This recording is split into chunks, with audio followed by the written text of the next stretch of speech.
balang kumikinang. Nicole Ayala and Diego Bandido. Eto na. Naglalabasan ng mga dancer.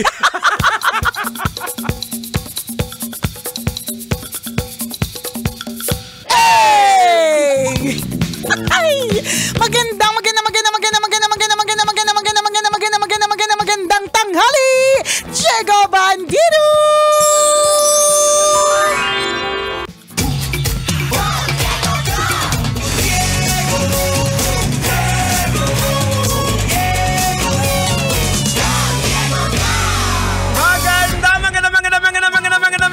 Magandang tanghali! Kumikinang ina!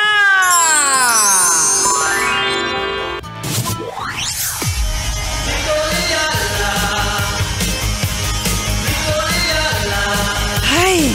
Alam mo ba na yung kumanta niyang Nicole Ayala na yan, ano na? 10 na ata anak. O, diba? Pero winner pa rin yung bed natin. Pang bagong luma. Bagong luma, di ba? Magandang tanghali po! Yes, kamusta? Sana okay kayo, no? Alam niyo po, ito yung sinasabi talaga natin na take each day at a time. Itong araw lang muna na ito ang intindihin natin. Kasi sa totoo lang, hindi natin alam kung anong pwedeng mangyari bukas. Yes, tama. So kung pwede mong ipakita ang iyong pagmamahal today, i-express mo yung love mo today, gawin mo na kasi nasa huli ang pagsisisi. Correct. At saka ano siya, natandaan ko lang, nag-flashback lang bigla. Kapag kasi may mga times kasi, Jegs, na talagang puspusan yung trabaho, sunod-sunod yung racket. Tapos pagdating mo sa bahay, ang hirap kasi kailangan nanay ka pa din, di ba? Tama. Tapos yung, kumbaga parang kalahati ng pagkatao mo, wala na sa wisyo. Iniwan na yung katawan lupa niya. Kalahati na lang yung nakikinig sa anak, sa kwento niya, di ba? Nung time na nagkaroon ng sakit yung anak ko, alam ko talaga sa sarili ko, tanda ko yung feeling ng pagsisisi na nasabi ko, bakit parang feeling ko hindi ako nakinig as much. Alam ko naman sa sarili ko, I'm always present, ha? Yes, Present na ako niyan lagi. Alam mo, may mga times na talaga nasabog yung kalahati ng kaluluwa ko, wala na sa wisyo, yung kalahati nakikinig. Pero alam ko talaga that I'm always present for my kids. Pero nung nagkaroon ng sakit yung anak ko na brain inflammation before, which is survived, nag-survive siya. Nung time na nasa coma siya, tapos hindi siya nagsasalita na 3 weeks, yung pagsisisi ko sa puso ko, hindi mo matawaran, Jegs. As in talagang parang feeling ko, asama-sama akong magulang, lagi pa akong present yan, ha? As in priority ko pa siya, ha? Saan ka nagkulang? Correct. Diba? Parang saan ako nagkulang? At parang feeling ko ang kulang na kulang. Lalo pa, ako I'm saying this, kasi naranasan ko siya. Naranasan ko siya yung na ma-feel na parang kulang yung naibigay ko. Pero alam ko naman sa sarili kong, hindi naman. Kung ano yung kaya ko, ginawa ko talaga. Meron din talagang tao na hindi din talaga binibigyan lahat. Paano pa yung ganung pakiramdam? Yung alam mo talagang hindi mo binigay, wala ka talaga. Correct. Hindi ka present, hindi mo binigay ng todo, di ba? Mas masakit po siya. Ayan. So ngayon lang yung meron tayo, paramdam natin yun. Tama. Iba-iba kasi din yung coping mechanism natin, Like for you, sa nangyari nung kay Princess, parang yung coping mechanism mo, parang sinisisi mo yung sarili mo na parang may kulang ako. Pero in fact, wala naman din talaga. Kung babalikan ko din, nandun ako lahat. Alam mo yun, kaya nga, buti na lang mahilig talaga ako Princess is your world. Nakita Correct! namin dito lahat Totoo! Isipin mo, mundo ko siya. Yes. Tapos may feeling pa rin ako na nagkulang ako kasi bakit parang feeling ko hindi ako masyado nakinig sa mga kwento niya. Feeling ko wala ako masyado sa tabi niya. May ganun pa akong pakiramdam. Kaya yun yung sinasabi ko, Princess is my world, ha? Mundo ko siya. Yes. Umikot yung mundo ko sa kanya, di ba? Pero may ganun pa rin akong pakiramdam. Paano na lang kung alam mo talagang hindi mo pinupuntahan? Alam mo talagang hindi mo nakakausap, di ba? Mas matindi po yun. So wag mo nang ipagpasabukas yung pwede mong gawin ngayon. Text mo na. Ako din naman, dati may guilt feeling din ako nung bilang isang tatay naman na yung baby pa si Justin, yung parang, yung maliit pa sila, parang kagaya din ni Princess dati na sabi ko, pag alis ng bahay, tulog siya. Pagdating mo, pagbalik ko, tulog din naman. So parang nakakaramdam ka ng guilt. Oo, di ba? Ang hirap talaga maging magulang, kaya yung mga nasa motel ngayon. wag mo nang ituloy yan. Akala mo lang madali. Tama. Ang cute na mga gender reveal, ang Oh. cute na mga baby shower. Ayan. Nakaw. Oh. Yung guilt pa lang hindi pa dito kasama yung financial na kailangan Na mong obligation. oo, obligation, 'di ba? Na para makapag-graduate ka ngayon ng isang estudyante, kailangan mo Naku ng po. milyones. Correct. Naku po. Totoo yan. Di ba? Hindi pa yun. Oo. Hindi pa yung intellectual na obligasyon. Kasi Oo. syempre, ikaw din yung, syempre, yung school nagtuturo, meron din tinatawag na pag-tutor at paggagabay. Yes. Di ba? Oo. So kung ang iniisip mo lang ay cute magkaroon ng baby, lumabas na kayo dyan sa motel. Kung naka-5-10 man kami ngayon. Isang pagpapaalala. Oh, check Diba? out na kayo. Check out na please. Tawagan mo na, dial 0. Correct. Check out na po. Paano nilaman? Ba't mo alam? I-off mo na, wag tanggalin mo na sa channel 138. Paano mo nalaman yun? Kwento lang. Kwento lang naman, Asian channel, Asian Pinay. Charot, 'di ba? So yung ganun, wala lang, maging mas responsable po tayo kasi hindi po siya madali. Hindi pa kasama doon yung nagkasakit. Yes. 'Di ba? Hindi pa kasama doon yung mga biglaang mga emergencies. Doon mo talaga maiisip na hindi talaga madali na maging isang magulang. Ayan, 'Di ba? yung nakikita ko kasi yung struggle natin dito at sa iba't iba ding mga magulang. Like for example sa atin, nandito tayo, nag-e-entertain, nagpapatawa. Correct. Tapos biglang may magme-message sa'yo, may sakit yung anak Totoo. mo, kailangan itakbo sa ospital. Correct. Diba? Nakaka-stress Ang yun hirap. Oo. Ang hirap noon. Totoo yun. Na hindi mo naman masisi yung magulang kung hindi ka agad makaalis, Oho. hindi ka agad diba? Kasi Oo. syempre, kailangan niya din magtrabaho. Paano kung ang trabaho niya ay no work, no pay? Oo, o di diba? kaya walang kapalit. Or walang Oo, kapalit. hindi basta-basta diba? abandonahin yung isang Correct. bagay. Diba? Nakakaloka. O so, Napakahirap. pag-check-in pa ba? Dial 0 na. Mag-extend pa ba ng 1 hour? Wag na, di ba? Kasi ako nga, I would say na handang-handa na ako feeling ko physically, financially, nung time na nagkaroon ako ng anak. Pero hindi mo pa rin pala talaga masasabing handang-handa ka. You can never be truly ready for it. Oh, tsaka walang libro na magtuturo Wala! sa'yo. No, may mga books, Meron diba? namang guide. Pero hindi. iba-iba talaga siya bawat magulang eh. Iba-iba. Correct. Kaya ako, Jegs, wala talaga ako, lalo na nung naging parent talaga ako, wala na akong judgment eh. For example, may makikita ako na isang bata na nagwawala sa grocery. Kunyari, nung dalaga pa ako, ko dyan, parang affected ako dyan. Ano ba naman? Sinama pa talaga sa grocery. Ano mag sa utak ko? Ano ang gagawin ng bata dito? Diba? Asa ba ng ugali mo dati? Alam mo na dati naman tayo magkatropa eh. Alam mo na, birds of the same feather. Flock together, di ba? Kapag ka ganyan na, nung single ako, tapos, kunyari, sa flight, tapos nag-iiyakan yung mga bata. Talaga sa utak ko, talaga naman, bakit nyo kasi sinama yung mga bata? Natatandaan ba nila to pag pumunta sila sa ibang lugar? Yun yung nasa utak ko na parang, ano ba naman kayo mga magulang? Hirap na nga kayo. Sinama nyo pa yung mga anak, di ba? Di kaya mag-iisip ka pa na, eto mga magulang hindi marunong magdisiplina sa anak Correct. nila. I-judge mo.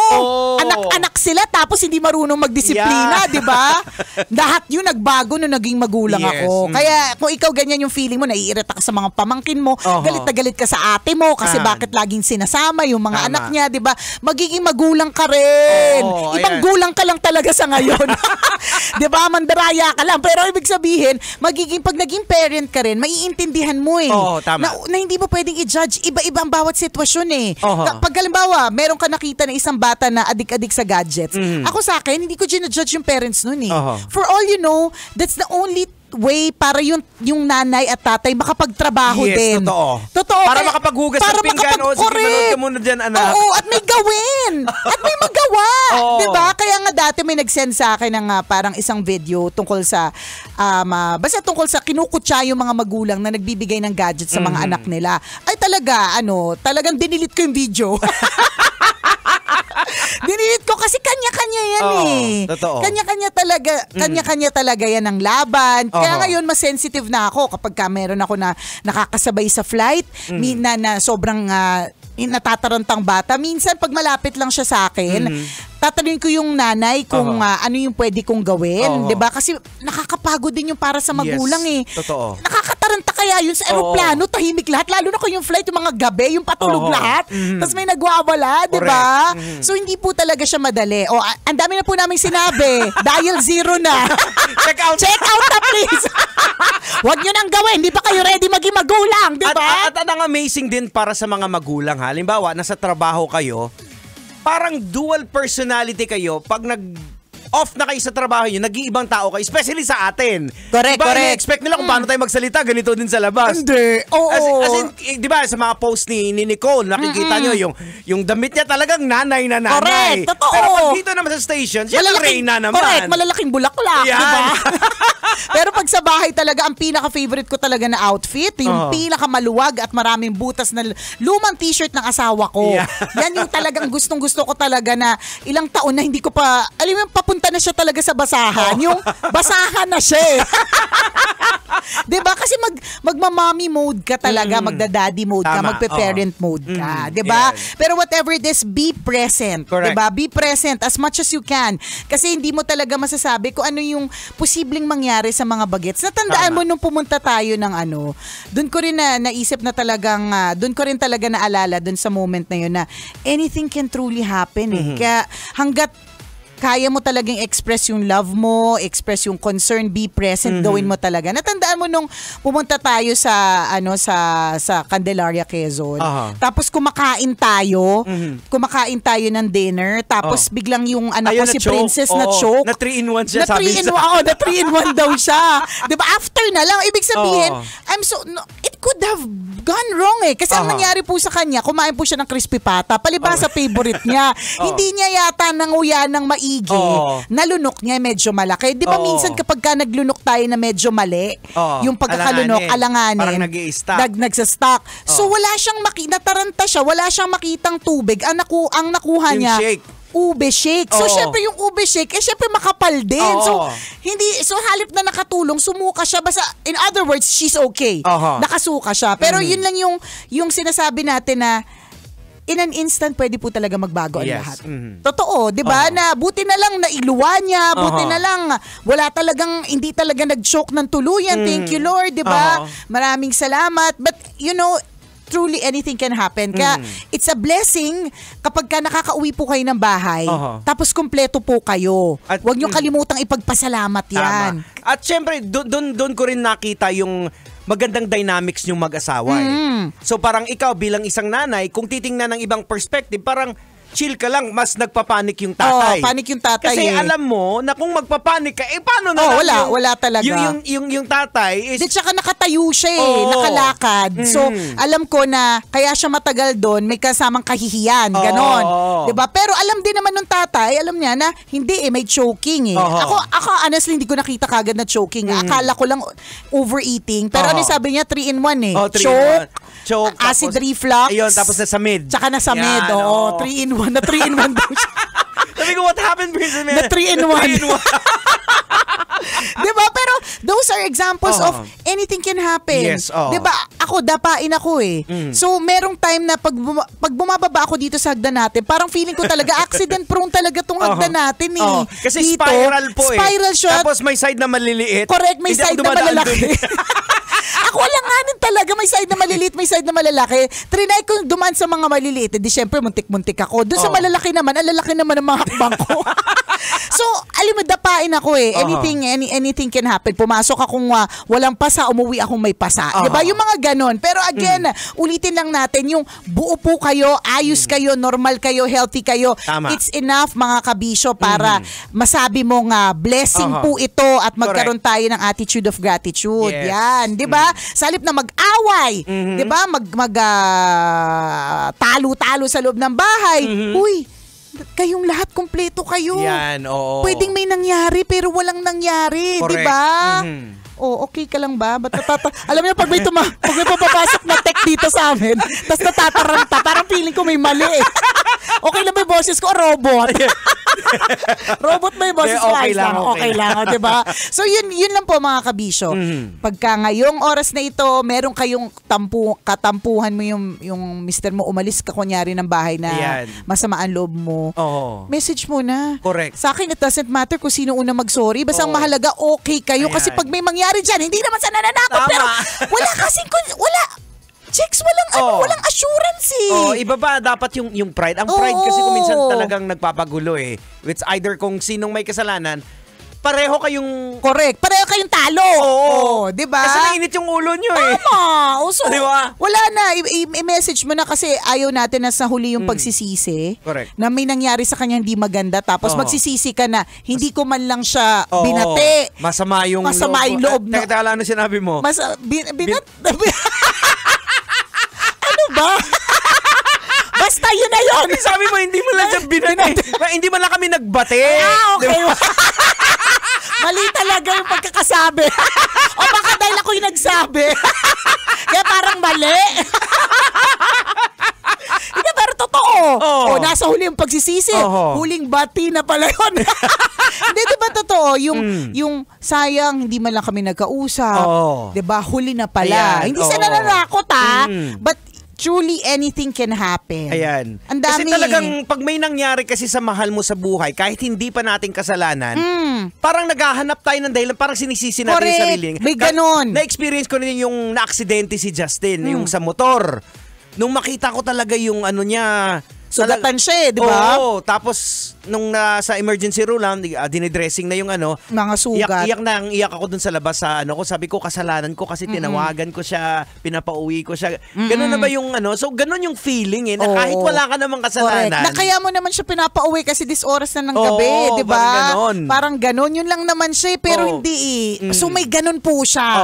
Concerned ka na niyan Yan. Di ba? Laging may ganung pagsisisi, may ganung klaseng guilt. 'Di ba? All the more kung wala kang ginawa. Yan. So, ngayon na, i-message mo na, 'di ba? I-text mo na. Correct. Bati ka na sa kanya. Sabihin mo, sorry na wag na tayo mag-away. Milk tea na lang tayo mamaya, 'di ba? Kasi sa pag-aaway ng mag-asawa, lalo na pag may mga anak, ang casualty kagad dyan yung anak eh. Totoo. Alam mo, nakakatawa nga. Chika ko to Yeah. Sino na naman yan? Walang name drop. Walang name drop. Kwento lang. Kwento. Di ba? Di ba minsan sa online class? Okay. So, narinig ko lang sa online class. Di syempre mga bata, kaya minsan pag mga bata parang nakakatakot kausap kasi nagsasabi sila ng totoo di ba? Walang walang no holds filter. bar. Yeah. Walang filter kapag ka bata basta dun sa isang online class na pakinggan ko, parang ang pinag-uusapan, it was about parang Christian living education. So tungkol ito sa forgiveness, wag dapat mga maliliit na bata to, wag dapat makipag-away, dapat yung isang bata, siguro napaka-innocent naman kasi talaga niya. Sabi niya talaga, when my mom and dad fight, they're shouting and shouting. Lukang-luka talaga ako.